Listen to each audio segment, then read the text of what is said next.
fais de l'ASMR pour le pain. Bonjour les amoureux du pain. Aujourd'hui, on a décidé de faire une petite recette assez personnelle. J'ai essayé de me rappeler d'une recette très particulière. Je pense qu'on a tous un pain qui nous a marqué quand on était petit, adolescent, que ce soit chez nos parents, nos grands-parents. Aujourd'hui, je vais essayer de reproduire un pain que je mangeais chez mes grands-parents. Donc, c'est de la pure spéculation, c'est du souvenir. Je n'ai pas du tout les mêmes farines, je n'ai pas du tout la méthode de fabrication. Donc moi, ce que je me rappelle exactement, c'est que ce pain, il était super. C'est un pain qui était très hydraté de mémoire. La croûte était vraiment très cuite. Vous savez, c'était une croûte bien brune, une mie assez serrée. Donc vraiment pas ces grosses alvéoles qu'on peut avoir un peu partout. Sans plus attendre, on va démarrer la recette tout de suite pour une fois. Nous allons vous montrer comment on nourrit le levain. Donc d'habitude, voilà, le levain est prêt à l'emploi, mais aujourd'hui on va s'accorder quelques petites secondes pour vous montrer ça. J'ai mis l'élastique, donc voilà, mon levain se situait à ce niveau-là. Ça fait 1 heure qu'il est sorti du frigo. Ça va nous permettre de nous situer par rapport au démarrage de celui-ci. On a environ 300 grammes à peu près, un peu plus de levain de base. Donc je vais avoir mon eau tirée 1 heure d'avance du robinet ou filtrée, que j'aurai également chauffé à environ 38 degrés. Je vais également avoir ma farine complète parce que c'est un levain de blé complet. Je vais venir y peser un 70 grammes de chaque. Il a été nourri hier, utilisé, donc il a juste besoin qu'on lui redonne un petit coup de fouet. Je pose mon couvercle, je ne ferme pas, très important. Vous allez attendre juste donc quelques petites secondes pour vous. On va attendre nous le temps qu'il faut pour que le levain fasse son petit travail, son petit bout de chemin. Puis après on se retrouve pour la suite de la recette. On voit que le levain, il se réveille, il fait son petit bout de chemin. Donc pour cette recette, je vais avoir besoin donc de farine T80 où je vais ajouter un 5% de farine de seigle. Donc j'avais une mie qui était pour ce pain d'enfance un peu typé, vraiment très crème, un petit peu plus même. Donc avec les souvenirs que j'ai, je fais comme je peux. Je mélange mes deux farines. J'ai déjà préchauffé mon eau. On va réaliser une autolyse pour améliorer les qualités plastiques de la pâte. Rien n'empêche de faire quelques petites spéculations, mais il n'y a aucune contre-indication sur le fait que je veux y améliorer les qualités plastiques de ce pain. Donc on est très haut en hydratation. Je crois qu'au total on sera à environ 90%. Donc hop, je mets toute mon eau, je me pose pas de questions là. Et je vais y aller à la main, juste pour phraser 1-2-3 minutes.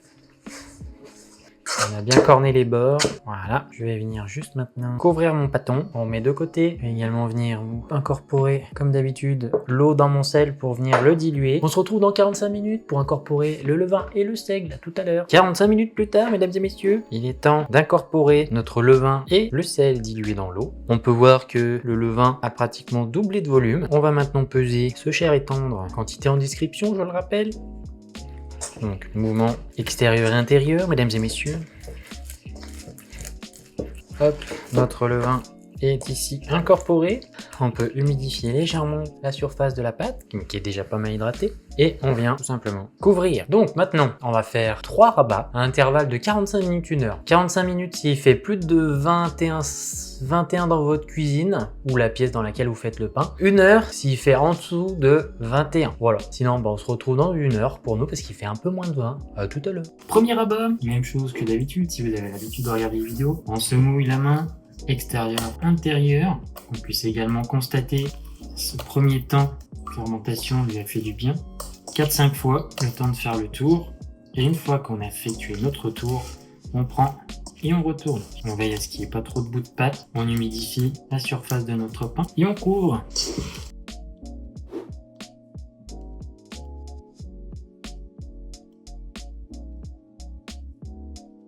Troisième et dernier rabat, même chose que tout à l'heure. On peut également tester le côté plastique, qualité plastique de la pâte, donc qui se sont grandement améliorés. Donc, hop, extérieur, intérieur, en se mouillant la main.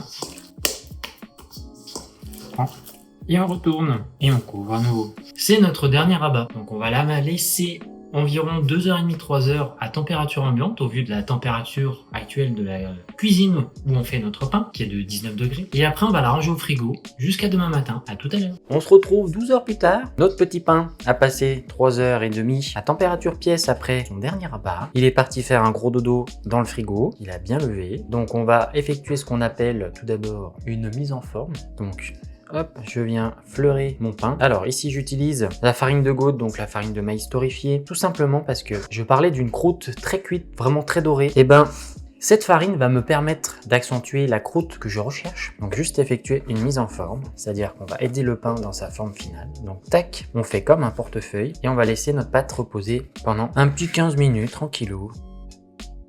Allez, dernière étape, un petit peu de farine par-dessus. À l'aide d'une petite corne, je vais venir délicatement retourner mon pâton. Voilà, on peut veiller à retirer l'excédent de farine. Et là, faire une miche, je vais déjà faire tout le tour de mon pain, comme ceci. Voilà, pour faire comme un pré-façonnage. Je retourne, je me farine un peu les mains et je viens, et avec mes doigts, je roule et je pince. C'est vraiment le mouvement d'une miche qu'il faut faire. C'est qu'on vient rouler et pincer. Alors on peut faire ça aussi avec une corne, mais avec les doigts c'est quand même beaucoup plus facile. On farine au besoin, mais l'objectif c'est d'avoir un pâton qui se tient. Voilà, impeccable. On se munit de notre petit bâton. Et puis, soit avec vos mains, soit avec la corne, une nouvelle fois, on prend et on retourne. Au besoin, on peut même pincer si on voit une petite bulle ou une petite crevasse. Et voilà, on va attendre 1 heure que notre petit pâton termine sa dernière période de fermentation. Bon, la petite heure s'est écoulée. Il est maintenant temps de mettre au four ce pain. Donc pour ce faire, on aura besoin d'un petit peu d'eau, d'une planche pour enfourner avec un papier si vous voulez être sûr de ne pas avoir un petit problème d'accrochage. Le four est chaud, 220 degrés, mode pain ou chaleur à la sole comme d'habitude. Je bascule sur ma planche. Je me munis de ma petite lame et là c'est parti. On y va comme on veut. Moi je vais y aller un peu classique. Tac, on bascule vers le four. On glisse, on prend l'eau et sur une plaque qu'on a positionnée en bas.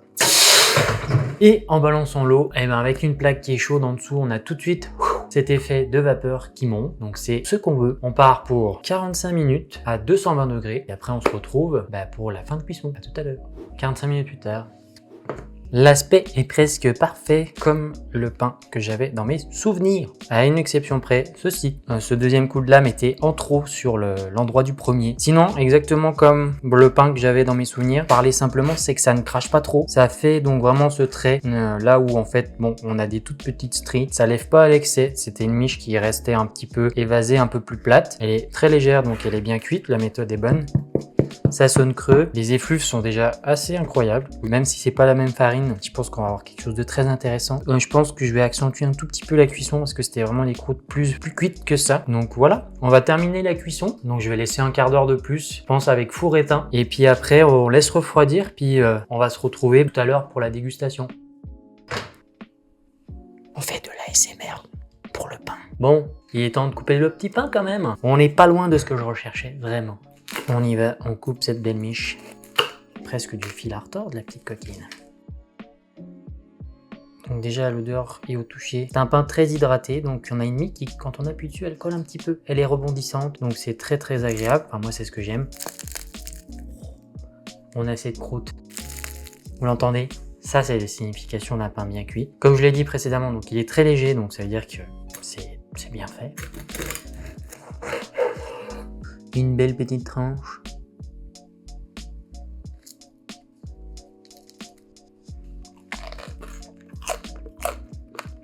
On est vraiment dans donc une mie très hydratée. On a cette miche donc qui est très réconfortante, je dirais, donc à l'odeur, au goût. Cette croûte très caractéristique, vraiment très croustillant quoi. Et dans les jours d'après, ça fait vraiment quelque chose qui se conserve vraiment beaucoup sur une semaine facile. Donc on a vraiment du coup un pain qui, en vieillissant, a un goût très agréable mais différent, je dirais, aux 2 jours. Donc très très très agréable. Cette mie qui est du fait très hydratée, qui est un peu grasse, je dirais, mais qui est vraiment très agréable, qui apporte une douceur et une petite acidité qui fait saliver et qui donne tout de suite envie de revenir dessus quoi. Si vous avez des interrogations, des difficultés, même chose, je suis là pour ça. Et puis du coup je vais quand même aller chercher un morceau de fromage, je vais aller manger 2 tranches de pain avec, voilà. C'est tout pour moi, je vous dis à bientôt pour une nouvelle recette.